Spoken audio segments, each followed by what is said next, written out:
So the fingerprint lock feature is one feature you should stop using on your phone. Why am I saying this? Doesn't it sound weird?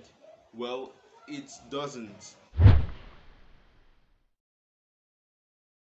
Let me just tell you a brief story. So when we were in school, when we were in the dormitory, or the dorm as most people might know it, we were lots of guys in the room, and then someone could have access to your phone with your fingerprint. And how did that happen? Yes, it was something we tested out. It was something I did. Basically, when someone is sleeping, it was very easy to just pick up the person's hand and then put on the phone, on the thumbprint feature of the phone, and then it unlocks the person's phone while the person is sleeping without the person's knowledge.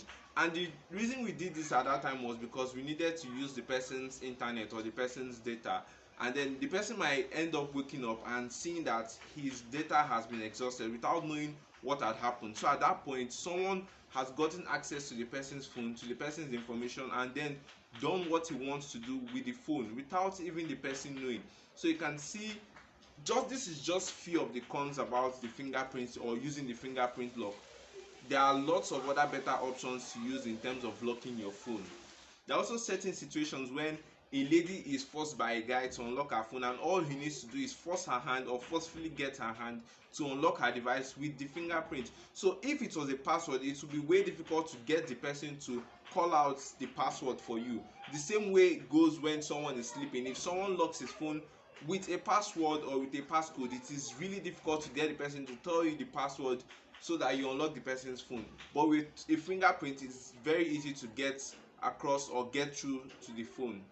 And the thing is that once someone has access to your fingerprint, or once the person unlocks it with your fingerprint, the person has unlimited access. You might want to say, oh, I mean, it's convenient for me to just use my fingerprint to unlock my phone. Why go through the stress of using a passcode or using a password? Well, the same way it is convenient for you to use your fingerprint to unlock your phone, it's the same way it is convenient for anyone who wants to snoop into your device to go ahead and use your fingerprint, either when you are sleeping, when you are unconscious, or even when without your notice. The funny thing is that it is not just only this way I mentioned that could be used to bypass your fingerprint. There are other means which hackers, and not just hackers, people are using to bypass these laws, because they are not 100% safe. They are not 100% break proof. I'm sure it's not just me, but most times when you try unlocking your phone with your fingerprints, you notice that it does not even unlock. You have to fall back to using your passcode or the pin or whatever you use to lock it as a fallback. Even top security experts will tell you that it is not advisable to use these fingerprint locks for your devices. That it is better and safer to use a passcode or a password for your device. So the second feature you should not even think of using, I don't know why people think of using this at all. If you have Face ID, even if it's on your iPhone, I know iPhone they call it Face ID, and I'm sure some Android devices also call it Face ID.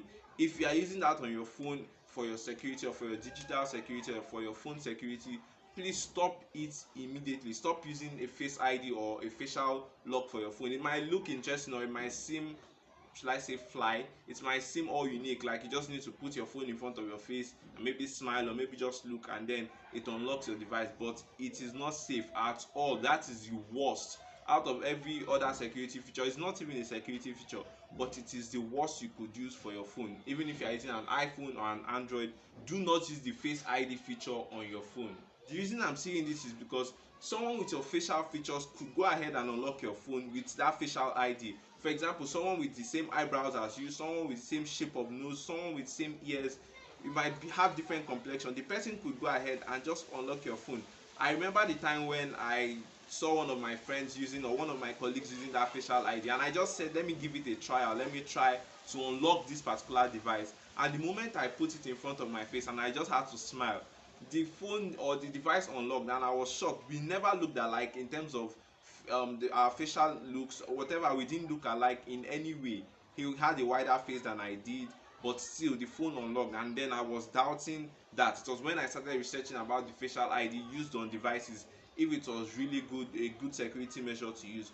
But my research so far shows that it is not, and should not be, a form of security for your devices. So I had people asking me questions like this: can your twin unlock your phone using your facial ID? I was like, yes, and we actually tested it out and it was possible. And then the person also asked, could a doppelganger do this? I said yes, someone that looks like you could unlock your phone with your facial ID. And I also told the person that there are several ways that people could unlock your phone with your facial ID. They just need to have a picture of you, which could be a 2D image, or they could even have a 3D crafted image of your face to unlock your device. So it's really not hard to bypass that particular security feature on your device. So my friend then asked me, does it mean that all Koreans can unlock each other's phone with their facial ID? I was like, they don't even look alike. And he said, well, that's the point.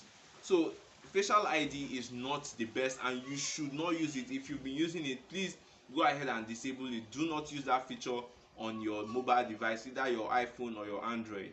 It is not sophisticated enough to be a good form of security for you.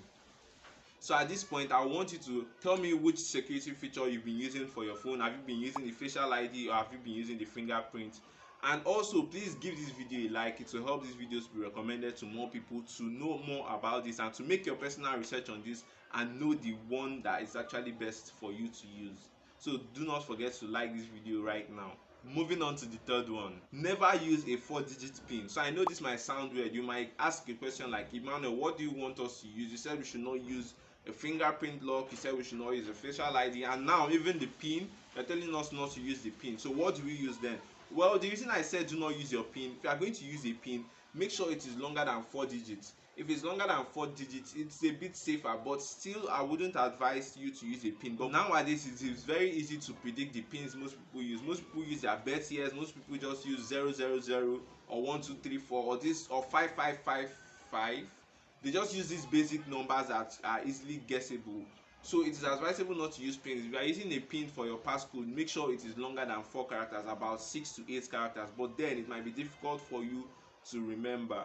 So it is advisable to always use passcodes or passwords for your devices. Yes, it might be inconvenient a bit, but remember I said if it is inconvenient for you, it is going to be inconvenient for anybody who is trying to get into your phone or into your device. Then this fourth one, I know most people do this a whole lot, still under inconvenience. People always don't want to feel inconvenience at any point in time when they are using their mobile devices, because I mean it's something we carry around, it's something we use every minute or every time of the day. So the fourth one is your display timeout. If you are currently using anything more than 2 minutes for your display timeout, it is not a safe thing to do at all. It will be very easy for a stranger to pick up your phone and then access everything you have in your phone, your text, your documents, your files and everything, because your phone won't lock. Some people have this range of 30 minutes, over 30 minutes before their phone's times out and locks itself. So it should be every 2 minutes. Trust me, 2 minutes is not much. If you are using your phone, you could, even if it goes off, it's not hard to just put in your passcode or your password and then get right into your phone. But if you have it longer than 2 minutes, please, it is not safe it is not actually safe to have that as a setting. So I'm going to leave an article for you in the comment section in case you want to go ahead and read more about the best security feature or the best security lock feature for your device. You can go ahead and read about it and you get more insight on this. So thank you. Go ahead and subscribe if you are new to this channel. If you are old or if you've been with us for a while, thank you for watching and see you in the next video. You can go ahead and watch these videos we have for you on the screen. They are really important videos that will help you in terms of your online security and your digital security. Thank you. See you next time.